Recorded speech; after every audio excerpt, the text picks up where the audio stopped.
The spaceship touched down on Praxthor with barely a whisper. Inside, 17-year-old Lily Chen gripped her seat so hard her knuckles turned white.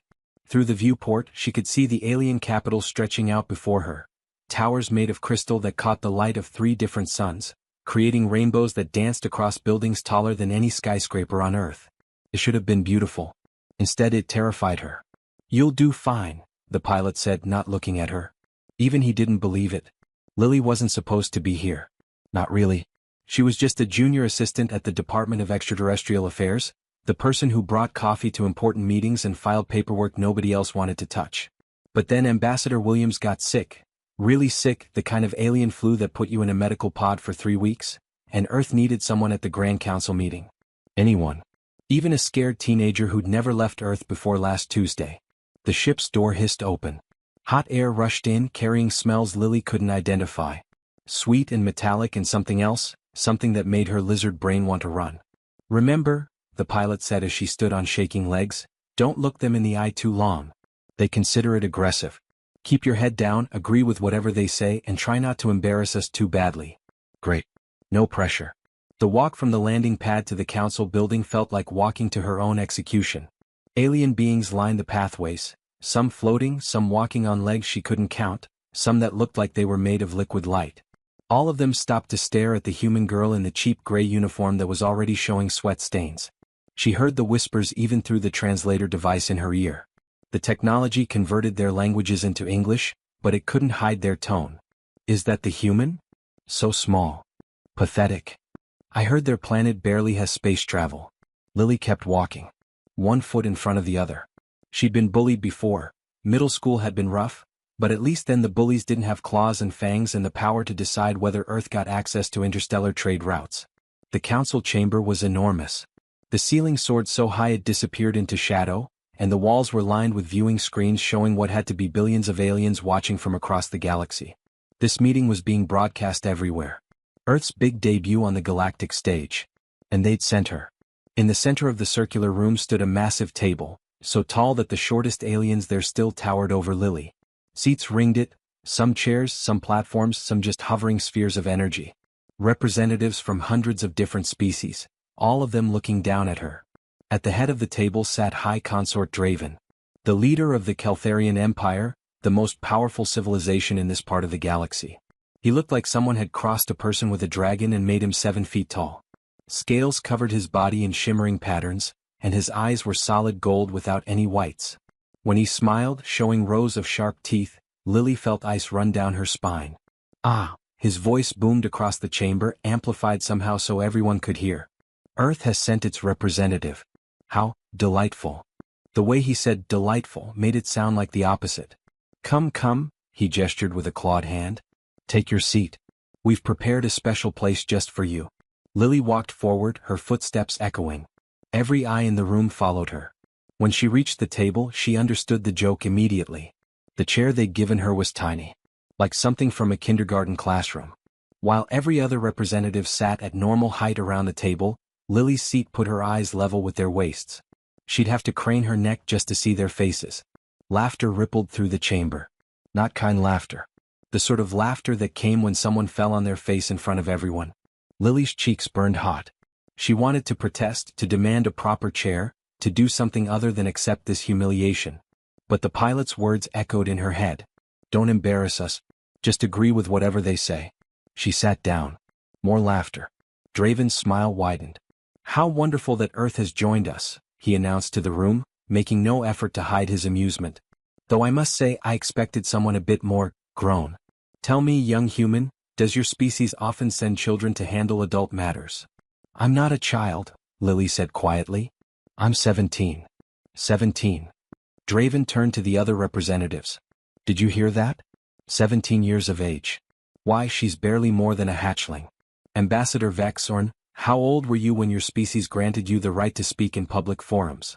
A massive insect-like creature clicked its mandibles. The translator made it sound like grinding metal. 43 years minimum, High Consort. Only after completing advanced studies in diplomacy, warfare, and 72 other essential disciplines. "And you, Ambassador Brooks?" Draven pointed to a being that looked like it was made of living crystal. My people do not permit anyone under 200 years of age to represent us in galactic affairs, Brooks's voice chimed like bells. Wisdom requires time to develop. Fascinating.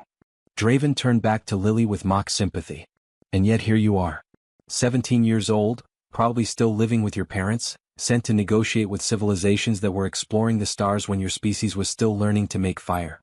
Tell me, little human, what could you possibly offer this council? Lily opened her mouth but no words came out. What could she say? That she'd prepared? That she'd read every briefing document they'd given her on the 18-hour flight here? That she'd practiced her presentation until she could recite it in her sleep?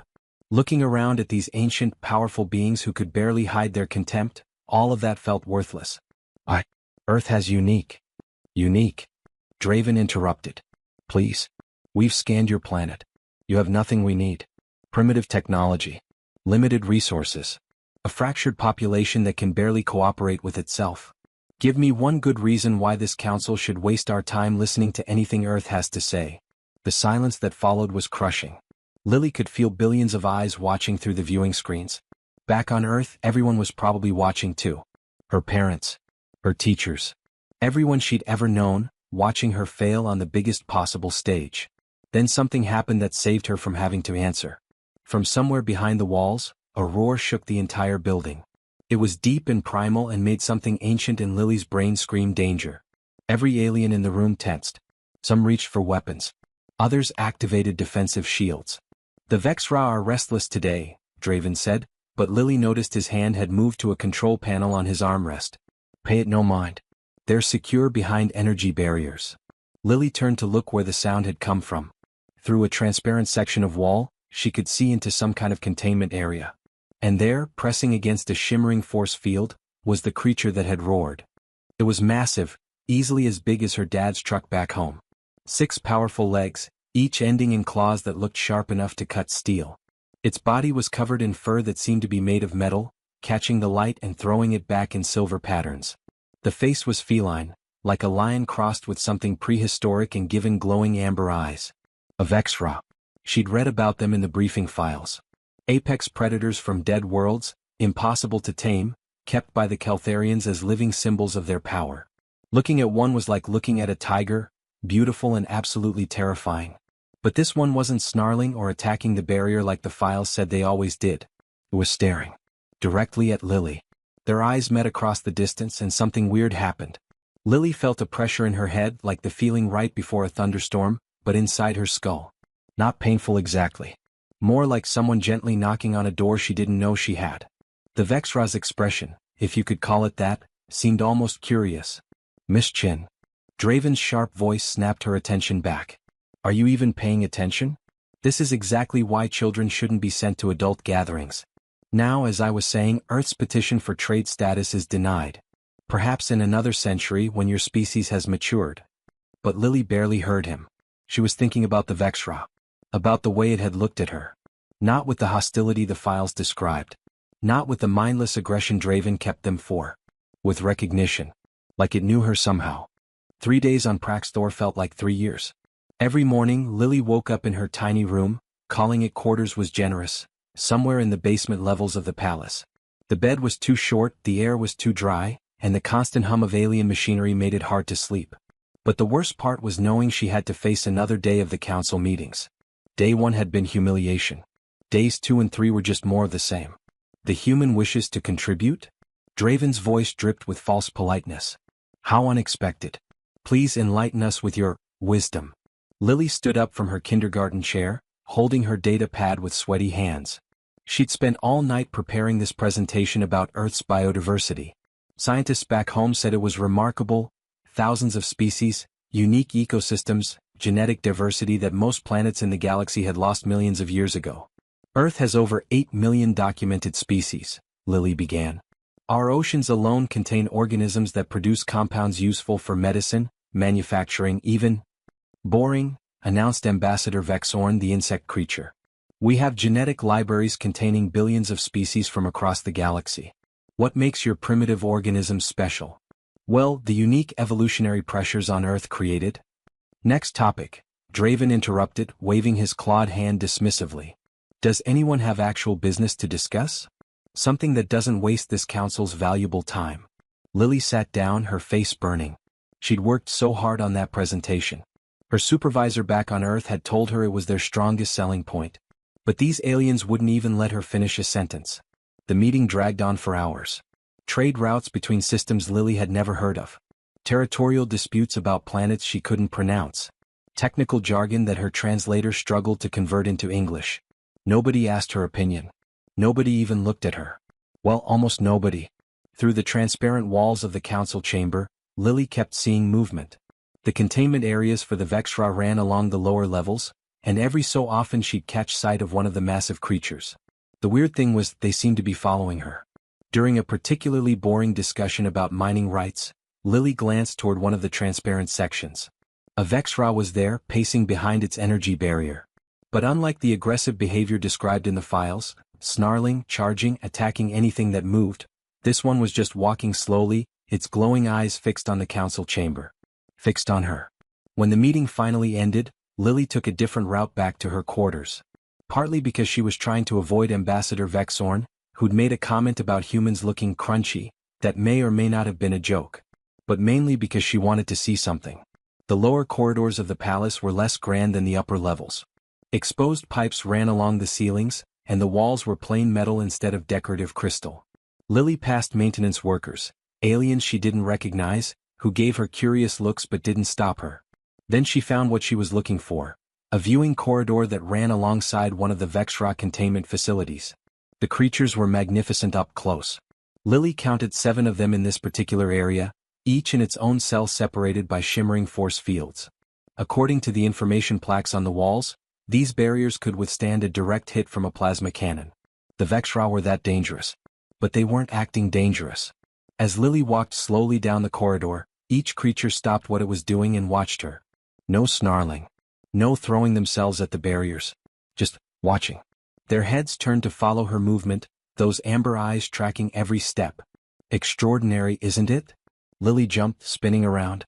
Behind her stood an alien she'd seen around the palace but never spoken to. He had 6 arms, gray-blue skin, and eyes that blinked independently of each other. His translator gave his voice a musical quality. "Sorry, didn't mean to startle you," he said. "I'm Thomas. I'm the head keeper for the Vexra here at the palace." "Lily," she managed, her heart still pounding. "I was just looking." "I've been watching you look," Thomas said, moving closer to the viewing glass. "More specifically, I've been watching them watch you. In 40 years of working with Vexra, I've never seen behavior like this." "What do you mean?" Thomas pointed with one of his 6 hands. "See that one there? The male with the scar across his shoulder? 2 days ago he tore apart a feeding drone. Ripped it to pieces. He's classified as extremely aggressive, dangerous even by Vexra standards. But look at him now." Lily looked. The scarred Vexra was sitting calmly, his gaze locked on her face. As she watched, he did something that made her breath catch. He lowered his massive head in what looked almost like a bow. "They don't do that," Thomas said quietly. "Vexra don't bow. They don't submit. They barely tolerate us feeding them. But with you." He trailed off, all 6 hands gesturing helplessly. "Maybe they're just curious because I'm human?" Lily suggested. "Different species, new smell, whatever? We've had human visitors before. Researchers, diplomats, tourists. The Vexra tried to attack all of them through the barriers." Thomas's multiple eyes focused on her intently. "There's something about you specifically. Something they recognize." Before Lily could respond, her communicator buzzed. "A message from the council. Mandatory diplomatic banquet tonight, attendance required." Great. Another chance to be humiliated in front of the entire galaxy. The banquet hall made the council chamber look modest. It stretched the length of a football field, with tables arranged in a complex pattern Lily didn't understand. Crystal chandeliers hung from the ceiling, or at least things that looked like chandeliers but seemed to be made of captured light instead of glass.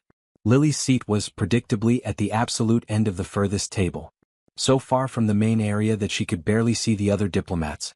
The servers, small floating drones, brought her plates of food that looked beautiful but smelled wrong.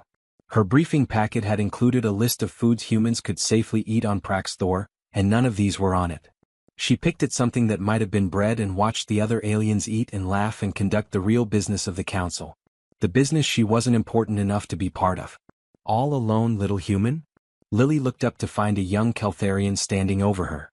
He was smaller than Draven but still tall, with scales that had been augmented with what looked like expensive jewelry. His smile showed too many teeth. "I'm Kyle," he said, sitting down without being invited. "I've been watching you these past few days. It's been quite entertaining." "Glad I could amuse you," Lily said, trying to keep her voice neutral. "Oh, don't be like that. I'm actually being friendly." Kyle leaned closer, and Lily caught a whiff of something spicy and foreign. "Tell me, do you know why Draven really invited Earth to join the council? Because we applied for membership?" Kyle laughed. "Because having a weak, primitive species around makes everyone else look better by comparison. You're here to be a joke, sweetheart. A reminder to other species of what happens when you develop too slowly." The words hit harder because Lily had already suspected they were true. But hearing it said out loud made it real in a way that hurt. "That's not true? Please." Kyle's smile widened. "Why else would they put you in that adorable little chair? Why else would they interrupt every time you try to speak? You're a prop, nothing more." Lily's hands clenched under the table. She wanted to argue, to defend Earth, to do something other than sit there and take it. But what could she say? That humanity mattered? Based on what evidence? Kyle stood up, stretching casually. "Anyway, I just thought you should know. Oh, and one more thing." He picked up his drink and deliberately tipped it toward Lily. The purple liquid splashed across her uniform, soaking through to her skin. It burned like acid, making her gasp. "Oh no, how clumsy of me." Kyle's apology was loud enough for nearby tables to hear. "Quick, you should wash that off before it stains. There's a garden terrace just through those doors, fountains where you can rinse it off." Several aliens were watching now, snickering behind their various appendages. Lily stood up, the liquid still burning, and headed toward the doors Kyle had indicated. She didn't have much choice. The burning was getting worse. The garden terrace was beautiful. Bioluminescent plants lined winding paths, and the sound of running water came from multiple directions. 3 moons hung in the purple sky, casting strange shadows across everything. Lily found a fountain and started splashing water on her uniform, trying to dilute whatever Kyle had spilled on her. The burning eased slightly, but her clothes were ruined. How was she supposed to go back to the banquet looking like a drowned rat? That's when she heard the energy barrier snap into place behind her. Lily spun around. The doors she'd come through were now blocked by a shimmering force field. Through it she could see Kyle walking away, laughing with his friends. Through the transparent walls of the terrace, more aliens were gathering. Watching. Waiting for something. A low growl made every hair on Lily's body stand up. She turned slowly, very slowly, toward the sound. At the far end of the garden terrace, something moved in the shadows. Something big. The Vexra that emerged into the moonlight was the largest she'd seen yet. Fresh scars crisscrossed its metallic fur, and its amber eyes burned with barely contained rage. This was one of the wild ones. Thomas had mentioned them, recently captured, still fighting, still dangerous. It had killed 3 handlers just last week. And Kyle had deliberately trapped her in here with it. The creature lowered its head and charged. Lily's mind went blank with terror. Every instinct screamed at her to run, but there was nowhere to go. The barriers blocked every exit. So instead, operating on some deep, primal knowledge she didn't know she had, Lily dropped to her knees. She pressed her palms flat against the ground, lowered her head, and made herself as small and non-threatening as possible. It was what you were supposed to do with big cats back on Earth. Make yourself small, avoid eye contact, don't trigger the prey response. The Vexra's claws tore up chunks of the garden floor as it skidded to a stop mere inches from her.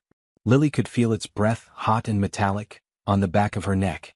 The psychic pressure she'd felt before was overwhelming now, like her skull was being squeezed in a vice. But she didn't move. Didn't look up. Just knelt there, shaking, hardly breathing, waiting to die. Seconds passed like hours. Then she felt something warm and rough press against her palm. The Vexra had lowered its massive head and was pushing its muzzle into her hand. Lily's fingers trembled as she slowly moved her hand. The Vexra's head was massive, bigger than her entire torso, and the metallic fur felt strange under her palm. Not quite like metal, not quite like fur, but something in between. Warm and solid and humming with barely contained energy. She found a spot behind what might have been its ears and scratched gently, the way she used to scratch her neighbor's cat back home. The Vexra's eyes closed. And then it started making a sound that sent vibrations through the ground beneath her knees. It was purring. The sound was nothing like a regular cat. It was deep and resonant, like distant thunder or a ship's engine warming up. Lily felt it in her chest, in her bones, in places she couldn't name. Through the transparent walls of the garden terrace, she could see aliens frozen in shock. Some had their recording devices out, capturing every second of this impossible moment. "Good boy," Lily whispered because it seemed like the right thing to say. Her voice shook. "You're okay. You're just scared, aren't you? Trapped in this place, away from wherever you came from." The purring grew louder. The Vexra pressed closer, and Lily realized with a start that the creature was seeking comfort from her. This killing machine that had torn apart 3 trained handlers was cuddling against a 17-year-old human girl like a house pet. Shouting erupted from beyond the barriers. Keltharian guards rushed toward the terrace, weapons drawn. But the moment they started approaching, the Vexra's demeanor changed. It positioned itself between Lily and the guards, lips pulled back to show fangs as long as her forearm. The purring stopped. A warning growl rumbled from its throat. "Stand down," someone shouted. Thomas appeared, all 6 arms waving frantically at the guards. "Don't shoot. You'll hit the human." "The creature needs to be contained," a guard captain snapped back, his weapon still raised. "The creature is protecting her," Thomas insisted. "Look at its body language. It's not attacking. It's defending." The standoff lasted for what felt like forever but was probably only a minute. Finally, Thomas convinced the guards to lower their weapons and back away. Slowly, carefully, he approached the barrier himself. "Miss Lily," he called out, his musical voice tense. "I'm going to lower the barrier. When I do, walk toward me slowly. Don't run. Don't make sudden movements." Lily nodded, not trusting her voice. She gave the Vexra one final scratch behind its ears, then slowly stood on wobbly legs. The creature watched her with those glowing amber eyes but didn't move to stop her. As she walked toward the barrier, she felt the Vexra's gaze following her every step. Not threatening. Almost sad? Like it didn't want her to leave. The barrier flickered and disappeared. The moment Lily stepped through, it snapped back up. The Vexra roared, a sound of frustration and loss, and Lily felt something twist in her chest. "I'm sorry," she said, turning back to look at the creature. "I'm so sorry." Thomas grabbed her arm with 2 of his hands and hurried her away from the terrace. Behind them, Lily could hear the chaos, guards shouting orders, aliens arguing about what they'd just witnessed, someone demanding that Kyle be arrested for attempted murder. "My quarters," Thomas said shortly. "We need to talk. Now." Thomas's rooms were cluttered with data pads, holographic displays, and papers covered in alien writing. He gestured for Lily to sit on something that might have been a chair, then began pacing with all 6 arms gesturing wildly. 40 years, he muttered. 40 years studying these creatures and I've never seen anything like this. Never even heard of anything like this. "I don't understand what happened," Lily said. Her uniform was still damp and ruined, and she was starting to shake from delayed shock. "It was going to kill me. And then it just didn't. Because it recognized you." Thomas pulled up a holographic display showing complex genetic sequences. "I've been researching all night since I saw the pattern with the other Vexra. The way they react to you. I think I know why." "Why what?" "Why they bow. Why they obey. Why that wild Vexra would rather cuddle you than eat you." Thomas zoomed in on a section of the genetic code. "The Vexra aren't from Keltharian space. They were discovered on dead worlds throughout this sector, always near ruins we call precursor sites." Precursors. Lily had heard the term in her briefing files but didn't know much about them. An ancient civilization that vanished about 13,000 years ago. They were incredibly advanced, beyond anything we have today. The Keltharians found Vexra on planets the precursors had inhabited, always near their ruins, always impossible to fully tame.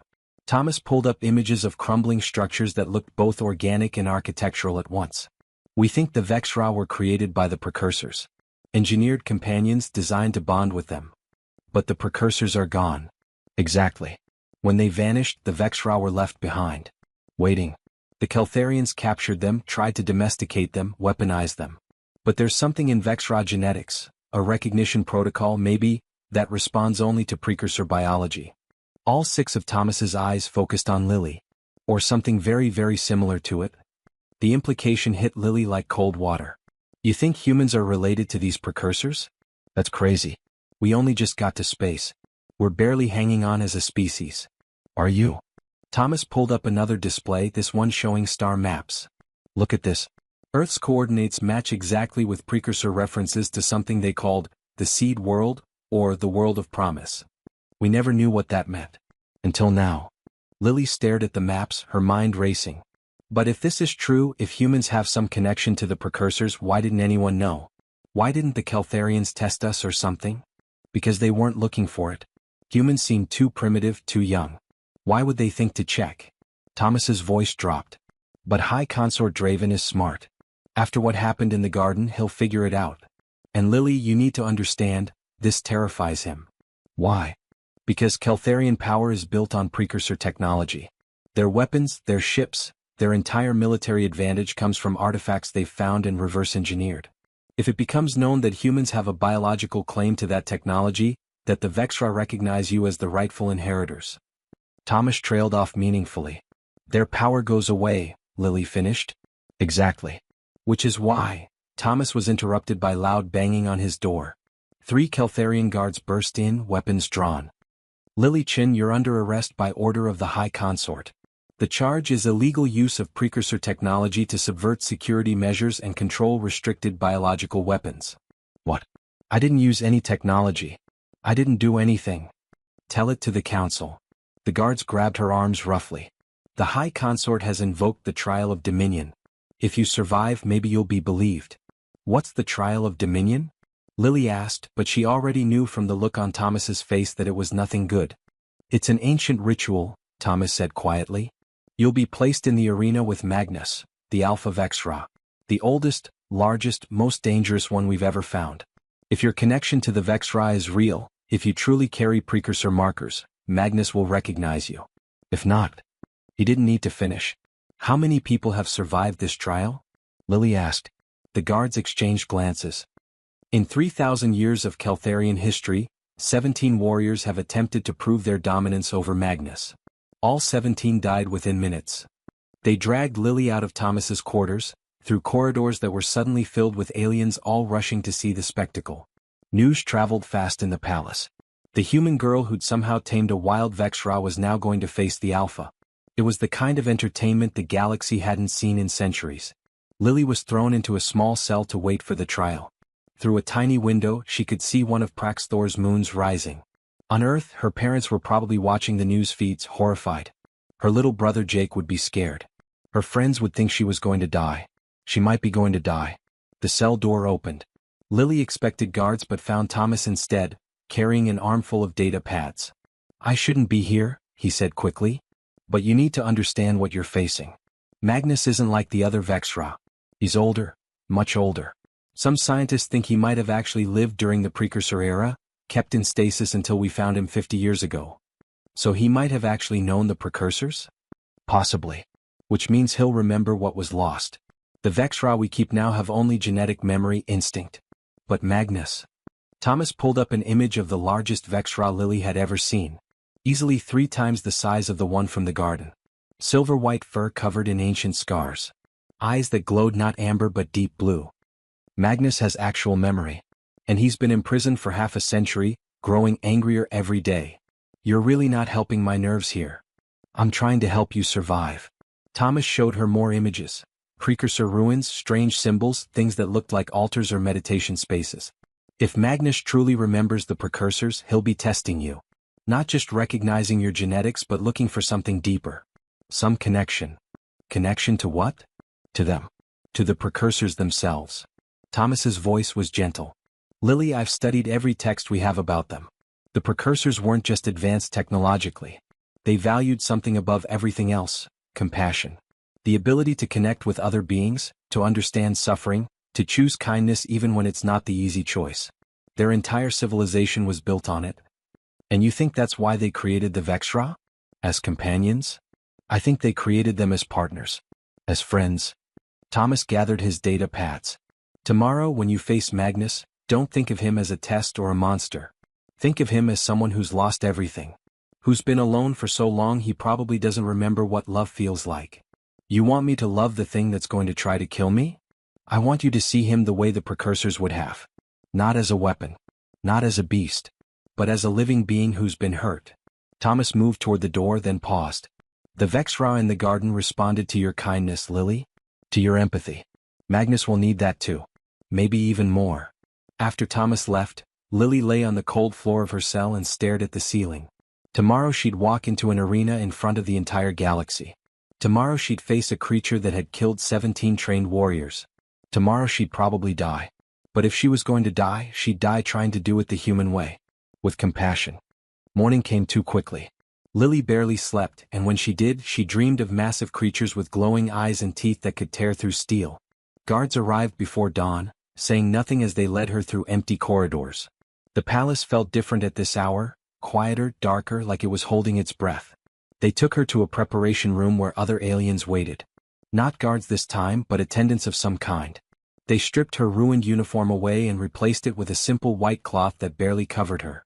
No shoes. No jewelry. No translator device. Nothing but fabric and skin.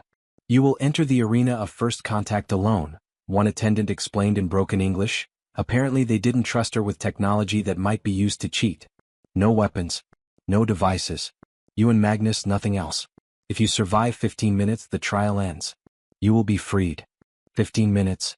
900 seconds. It sounded both impossibly long and terrifyingly short. The walk to the arena felt like walking through a dream. Or a nightmare. Lily's bare feet were cold against the polished floors. Aliens lined the corridors now, thousands of them, all come to watch the spectacle. Some looked curious, others excited. A few seemed almost sympathetic, but none of them tried to stop this. The arena of first contact was ancient. Not Keltharian construction, everyone knew that. The walls were made of some kind of stone that seemed to glow from within, covered in symbols nobody could read. Precursor glyphs, Thomas had called them. Dead language from a dead civilization. The arena itself was massive, easily the size of 3 football fields. Tiered seating rose up on all sides and every seat was filled. Lily looked up and saw viewing screens showing her face to billions across the galaxy. Earth would be watching too. Her mom and dad. Jake. Everyone she'd ever known, watching her walk to her death in high definition. High Consort Draven stood on an elevated platform, his scales gleaming in the light of the 3 suns.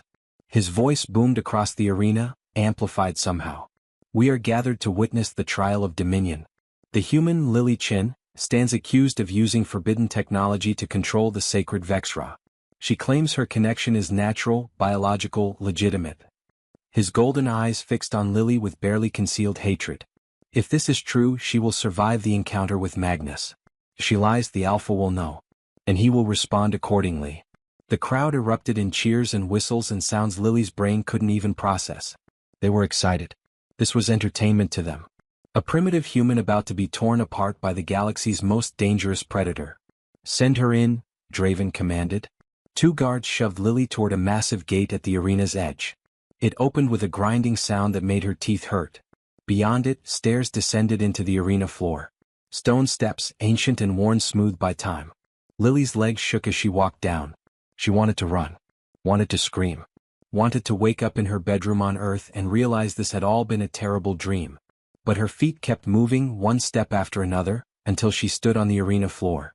The moment her bare feet touched the ground, something happened. The precursor glyphs on the walls, dormant for 13,000 years, began to glow. Faint at first, like embers starting to wake. The crowd's noise died to confused murmuring.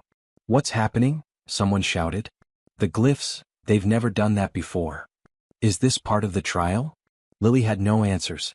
She could feel something though, a humming in the air, in the ground, in her bones. Like the arena itself was waking up. Recognizing something. Remembering. The opposite gate opened. The grinding of ancient metal against stone echoed across the arena. And from the darkness beyond, Magnus emerged. Thomas's images hadn't done him justice. Magnus was enormous, bigger than a bus, bigger than anything that should be able to move. His metallic fur was silver white with age, and scars covered his body like a roadmap of every battle he'd ever fought. But his eyes were the worst part. Deep blue instead of amber, and so intelligent it was almost painful to meet his gaze. This wasn't just an animal. This was a person. A being. Someone who'd lived for thousands of years and remembered things Lily couldn't even imagine. Magnus' psychic presence hit her like a physical wave. Lily gasped and fell to her knees, not from fear but from the sheer pressure of it. It was like standing at the bottom of the ocean, like being crushed by the weight of all that time, all that loss, all that rage. The crowd was screaming now, but their voices seemed distant. Lily's whole world narrowed to Magnus, to those ancient eyes studying her like she was a puzzle he couldn't quite solve. Magnus began to move. Each step was deliberate, measured. He circled her once, then twice, his massive head lowering to center. Lily stayed on her knees, trembling, forcing herself not to run. Running would trigger the predator response. Running meant death. She could feel images pressing against her mind. Not words. Vexra didn't use words the way humans did. But feelings, memories, impressions. A world covered in green. Hands reaching out, gentle and kind. Trust, partnership, joy, then loss, abandonment, waiting in the dark, anger, betrayal. Why did you leave us? The images came faster now, overwhelming. Lily saw glimpses of the precursors, beings that looked almost human but not quite. Taller, with features that were too perfect, too symmetrical. She saw them working alongside the Vexra partners in some great project she couldn't understand. She saw love. Actual love between species, between beings who couldn't be more different. And then she saw them leaving. Ascending. Turning into light and disappearing into the stars while Magnus and his kind were left behind. Abandoned. Forgotten. Tears streamed down Lily's face. "I'm sorry," she whispered. Her voice was tiny in the massive arena, but somehow she knew Magnus heard. "I'm so sorry they left you. I'm sorry you've been alone. I'm sorry for everything you've lost." Magnus stopped moving. His enormous head tilted, studying her with those impossibly old eyes. "You deserved better," Lily continued, her voice breaking. "You deserved to be loved. To be treated as family, not as weapons. Not as prisoners." She looked up at him, meeting his gaze despite the psychic pressure threatening to crush her skull. "I can't bring them back. I can't fix what they did. But I see you. I see who you are. And I'm sorry." For a long moment nothing happened. The arena held its breath. Billions watched through screens. Lily waited to die. Then Magnus moved. He lowered his massive head until his forehead touched the ground in front of Lily's knees. Not submission. Recognition. Acceptance. And greeting. Lily reached out with shaking hands. She placed them on either side of Magnus' head, feeling the strange metallic fur, the warmth of him, the vibration of something deeper than breath. The precursor glyphs exploded with light. All around the arena, symbols that had been dark for 13 millennia blazed gold and white. Words began appearing, flowing script that Lily shouldn't have been able to read but somehow did. Like the meaning bypassed her eyes and went straight to her brain. "To those who come after, we are sorry. We did not want to leave, but our time in this form was ending. We created companions to love you as they loved us. We built worlds to sustain you. We left tools to help you. But most importantly, we left you each other. Do not make our mistakes. Do not value power over connection. Do not choose dominance over compassion. Love the creatures we made to love you. They will remember us when we are gone." The arena erupted in chaos. Aliens were shouting, arguing, some bowing, others fleeing. Lily heard the word precursor repeated in 100 different languages, in tones ranging from awe to terror. But she didn't look at them. She kept her hands on Magnus, feeling his ancient pain, his relief, his cautious hope that maybe finally after 13,000 years of waiting, someone had come who understood. Magnus began to purr. Not the rumble she'd heard from the younger Vexra, but something deeper. Something that resonated in the stone beneath them, in the glowing glyphs, in the air itself. And across the city, across the planet, every Vexra in captivity answered. Their combined howl shook the foundations of Praxthor. It was harmony and rage and joy all mixed together. The sound of creatures who'd been imprisoned for generations finally allowed to speak. Through her connection with Magnus, Lily felt it happen. Every containment field in the capital, every cage and barrier built using precursor technology, suddenly recognized something. The biological signature that had activated the glyphs. The presence of someone who carried the right to command. The barriers fell. Not malfunctioned. Not broken. Simply turned off the way a door opens for its rightful owner. 247 Vexra began moving toward the arena of first contact. Not attacking. Not hunting. Coming home. Draven's voice cut through the chaos, shrill with panic. "Stop them. Activate the backup systems. Secure the..." Magnus' roar silenced him. The Alpha Vexra lifted his head, lips pulled back to show fangs that had seen 13,000 years of life, and the sound that came from him was less roar and more command. Every Vexra in the city responded, their voices joining his in a chorus that told a very simple story. No more cages. No more weapons. No more waiting. We are free. Lily stood on shaking legs, one hand still resting on Magnus' shoulder. She looked up at Draven's platform and saw his golden eyes wide with fear. Not of her. Of what she represented. The end of his power. The end of Keltharian dominance built on stolen technology and enslaved creatures. The trial is over, Lily said. Her voice shouldn't have carried, but somehow it did, Magnus amplifying it, projecting it to every corner of the arena. I didn't use forbidden technology. I am forbidden technology.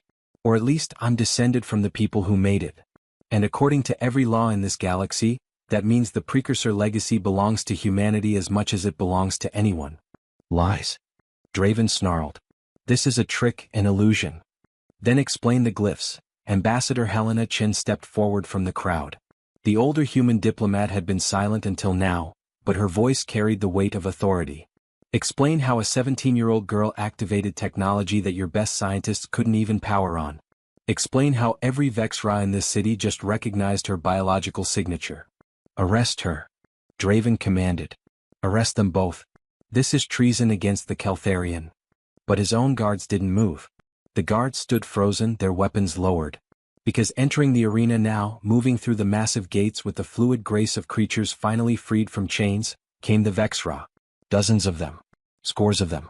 247 ancient beings who'd been prisoners and weapons and trophies, now walking free for the first time in generations. They didn't charge. They didn't attack. They simply approached Lily and Magnus with a dignity that was almost heartbreaking. One by one they lowered their heads. Not in submission but in acknowledgement. In greeting. In recognition of something they'd been waiting thousands of years to find. Draven's voice had gone quiet. The arena, packed with thousands of aliens from hundreds of species, was silent except for the sound of massive paws against ancient stone. Billions watched through screens across the galaxy as history rewrote itself in real time. This is impossible, Draven whispered, but his voice carried in the silence. Humans are primitive. Young. They've barely reached the stars. And yet here we are, Helena said, walking down to the arena floor. She moved past the Vexra without fear, and Lily noticed they watched her with the same calm recognition they'd shown Lily herself. High Consort, you attempted to murder a diplomatic representative in front of the entire galaxy. Guards, arrest him. You can't arrest me. I am the High Consort of the Keltharian Empire. You were the High Consort, a new voice spoke. Ambassador Ryan Brooks, the crystalline being who'd always seemed uncomfortable with Draven's cruelty, stepped forward. But according to Keltharian law, your own law, attempting to murder a council member is grounds for immediate removal from office. Especially when that murder attempt was broadcast to 500 species. The Keltharian guards moved then, finally. They climbed to Draven's platform and seized his arms. He struggled and hissed and threatened, but they hauled him away as the crowd watched. Some aliens cheered. Others looked uncomfortable. A few left entirely, probably allies of Draven who saw their own power crumbling. Thomas appeared at the arena's edge, all 6 arms waving excitedly. Lily, are you hurt? Did Magnus? He stopped, seeing her standing calm and whole beside the massive Alpha Vexra. Oh my. He recognized you. He actually recognized you. More than that, Lily said softly. He remembered them. The precursors. He showed me. Thomas, they loved each other. The precursors and the Vexra. They were family. Which is why enslaving them was such a terrible crime, Helena said. She'd reached Lily now and placed a gentle hand on her shoulder. Child, do you understand what just happened? What you just proved? That humans have precursor DNA? More than that. You proved humanity has the biological right to precursor technology. Every artifact, every ruin, every piece of ancient knowledge scattered across this galaxy, humans have as much claim to it as anyone. More, actually, since we can activate things nobody else can. The implications of that hit Lily like a truck. She looked around at the arena, at the glowing glyphs, at the freed Vexra. This is going to change everything, isn't it? Everything, Helena agreed. The entire power structure of this sector was built on controlling precursor technology. The Keltharians reverse-engineered their weapons from artifacts they found. Their ships, their barriers, all of it based on technology they never fully understood. But you, she smiled. You can make it work properly. You can read the glyphs. And that means Earth just became the most important planet in the galaxy. Over the next 3 days, the emergency session of the Galactic Council made history. Lily sat in a proper chair this time, right at the center of the table where everyone could see her. Magnus lay beside her seat and nobody complained. A few aliens had tried to object at first, but the Alpha Vexra's warning growl had ended that discussion quickly. Thomas presented evidence he'd been gathering for years. Genetic comparisons between human DNA and precursor samples. Star maps showing Earth's location matching ancient coordinates. Archaeological data from precursor ruins that referenced a seed world, where they'd left their greatest gift, not technology, but the foundations for a species that could inherit their values. The precursors didn't vanish randomly, Thomas explained, holographic images floating above the council table. According to the newly translated glyphs, they evolved beyond physical form. They became something we can barely understand, consciousness without bodies, existing as pure energy in the spaces between stars. Why would they do that? Someone asked. Because staying in physical form limited them. They'd learned everything they could learn alone.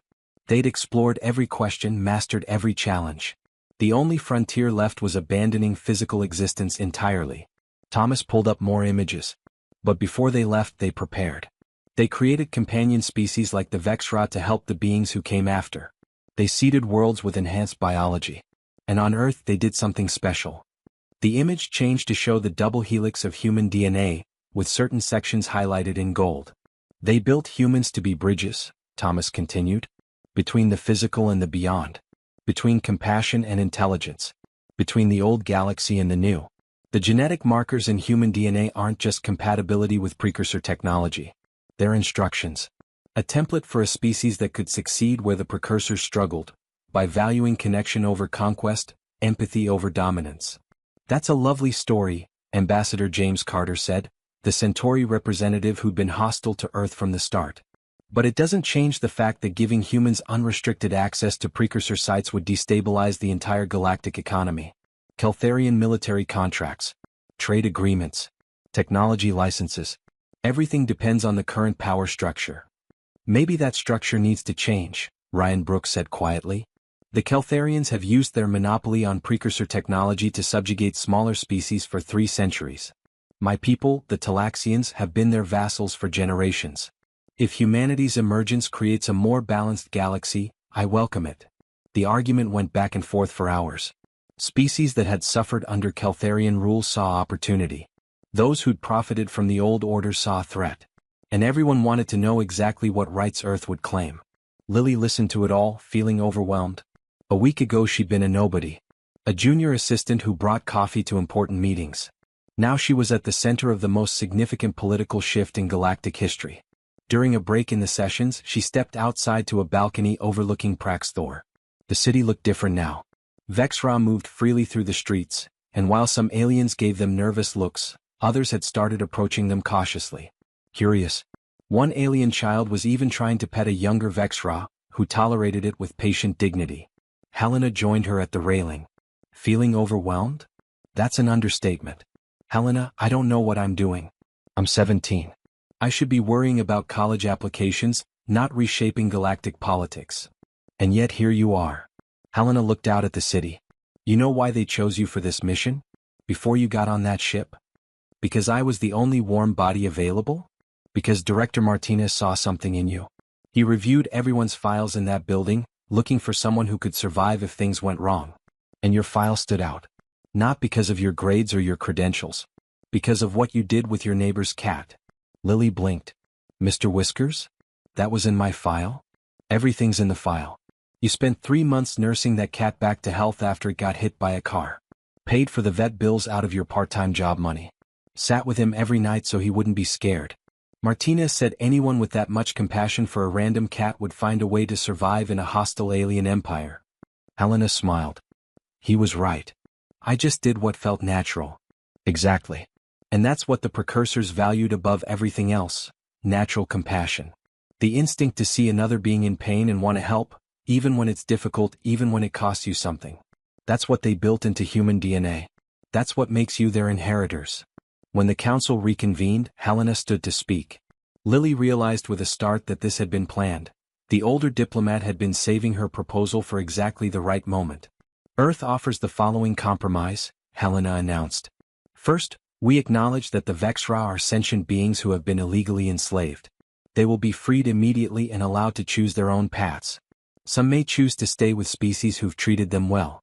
Others will return to precursor worlds where they belong. And some will come to Earth, where we'll establish the first Vexra sanctuary. Murmurs of approval, mostly from smaller species. The Keltharian representatives, new ones appointed after Draven's arrest, looked uncomfortable but didn't object. Second, Helena continued, we propose forming the Precursor Heritage Council. Representatives from multiple species, including humans, tasked with preserving precursor sites and ensuring their technology is shared ethically. No single species will have exclusive access. Third, Earth will share what we learn about precursor technology and biology freely with all Council members, in exchange for full membership in the Galactic Council with all rights and protections. And fourth, Lily added, surprising herself by speaking up, we establish protections for all precursor companion species. Not just Vexra but any creatures the precursors designed to work alongside them. They deserve to be treated as partners, not property. She felt Magnus' approval through their connection, and around the chamber she saw aliens nodding. Even James Carter looked thoughtful. The Centauri Collective supports this proposal, he said finally, with the condition that existing technology licenses are honored during a 5-year transition period. The Talaxian Union seconds the proposal, Ryan Brooks added quickly. One by one, species added their votes. Not everyone. Some of Draven's former allies abstained or voted against. But the majority saw the wisdom in compromise over conflict. When the final vote came, Earth's proposal passed with 73% approval. The chamber erupted in noise, some celebrating, some arguing, everyone talking at once. But through it all, Lily heard Magnus purring beside her. She reached down to scratch behind his ears, and the ancient Vexra leaned into her touch. We did it, she whispered to him. You're free. All of you are free. 6 months passed like a dream. Lily returned to Earth briefly, long enough to hug her parents and brother, long enough to see her face on every news channel, long enough to feel overwhelmed by how much had changed. Then she went back to space because there was work to do. The first Vexra sanctuary was established in Montana, on land donated by families who understood what it meant to give these creatures a real home. Magnus came along with 43 others who'd chosen Earth. The rest scattered across the galaxy, some to precursor worlds, some staying with species who'd treated them kindly, all of them finally free to make their own choices. Now Lily stood in a meadow watching Magnus play. The ancient Alpha Vexra had discovered he liked chasing butterflies, which was somehow both ridiculous and adorable. 3 cubs born just last month tumbled around his feet, and her little brother Jake was supposed to be watching them but mostly just played alongside them. A shuttle descended from the sky, the official trade delegation from the Talaxian Union, come to discuss technology sharing agreements. This time they came with respect. With genuine interest in partnership rather than exploitation.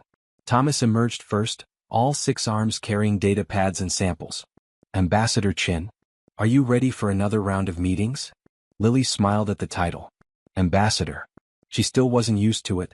Let me guess, the Centauri are still arguing about database access? Among other things. But we're making progress. Real progress. Thomas watched Magnus and the cubs playing. Lily, do you ever wonder what the precursors would think? If they could see this? All the time, Lily admitted. She felt Magnus' consciousness brush against hers, warm, content, home. I hope they'd be proud. We're not perfect. Humans still make mistakes. The galaxy still has conflicts. But we're trying. We're learning. That's all they wanted, Thomas said softly. Not perfection. Just beings who could grow. Who could choose compassion over cruelty. Who could see creatures like the Vexra as family instead of weapons. From the farmhouse, Lily's mom called that dinner was ready. The trade delegation would eat with them tonight, not in some formal banquet hall, but around a kitchen table sharing food and stories. Aliens and humans together, figuring out how to be neighbors. As they walked toward the house, Magnus at her side and the cubs running ahead, Lily thought about that first day in the council chamber. When she'd been small and powerless and humiliated. When everyone had treated her like a joke. Everything had changed. Not just for her but for all of humanity, for the Vexra, for the entire galaxy. The old power structures were crumbling, replaced slowly, too slowly but steadily, with something better. Something built on partnership instead of dominance. And it had started because a scared 17-year-old girl had chosen to show kindness to a creature everyone else feared. That night, after the delegation left and her family slept, Lily sat on the porch with Magnus. The old Vexra's breathing was deep and steady, his ancient body finally relaxed. Through their bond she felt his peace. His hope. His belief that maybe after 13,000 years, the waiting had been worth it. Above them the stars blazed brilliant and cold. Somewhere out there, in spaces between spaces, the precursors existed in forms humans couldn't understand. Watching or not watching, Lily didn't know. But she hoped they knew. Hoped they could somehow sense that their children had finally come home. That the companions they'd left behind had found family again. That the legacy they'd built on compassion and connection had survived, grown, and was spreading across the galaxy like light. Magnus purred, the sound vibrating through the porch and into the earth itself. And Lily Chen, 18 years old now, former coffee fetcher and current ambassador, smiled up at the infinite stars. The future was uncertain. Humans would make mistakes. There would be conflicts and setbacks and moments of doubt. But they'd face it all together, humans and Vexra and hundreds of species learning to be better than they'd been before. Learning to be worthy of the gift they'd been given. And that, Lily thought, was exactly what the precursors had hoped for. The adventure was just beginning.